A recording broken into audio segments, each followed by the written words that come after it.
Hey y'all, Chef Andy here from Crane Food Service Solutions. Today we're going to take a look at the Pitco 12-button controller and how to program it. We're going to start by powering on our fryer. We're going to be prompted to answer, is the vat full, yes or no? You'll see number 6 and number 0 here have illuminated. My vat is full, so I'm going to select yes. To check the actual temperature of your fryer, you're going to push the thermometer button at the top there. Double tapping that button is going to show me my set temperature, which is currently at 350.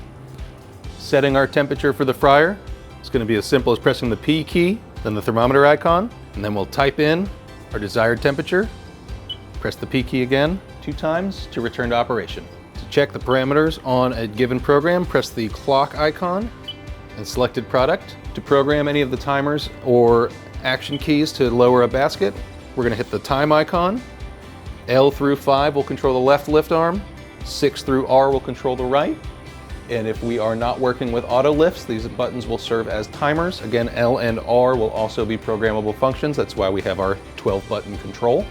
It'll display cook, shake, and hold times. Select the time icon, cook program you'd like. Currently at 2 minutes 15 seconds. If I want to increase that time, I'll hit 0, 2, 3, 0 for 2 minutes and 30 seconds. Hit the P key, will bring me to my shake alarm, which is going to count back from the finish time. So in that 2 minutes and 30 seconds, if I want to shake a minute in, I'll set 1 minute 30 seconds here. The P key again. If I need an additional shake, I can add that. P key. This is now to my hold timer. So if I'm working with, say, a crisp and hold, I can take this product out, add it there, and the fryer will actually keep a count to know that 10 minutes of product quality has elapsed and it's time to cook new product. If I want to forego that, hit the P key again 2 times, and we're back. After programming, operating the fryer is going to be very simple. If equipped with auto lifts, we're simply going to press a key, the basket will lower, loaded with product. Timers will alert us if we have set a shake time. That timer is going to count back from the finish of the cook. So in a 3.5 minute cook, if I want to shake a 1.5 minutes in, I set my timer at 2 minutes. To cancel a cook, simply press and hold the same button. Basket will remove. If we're working on a machine that does not have basket lifts, these keys are going to function as timers.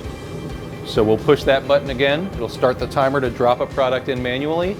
And if we need to cancel that cook, we can press and hold that button to cancel the timer.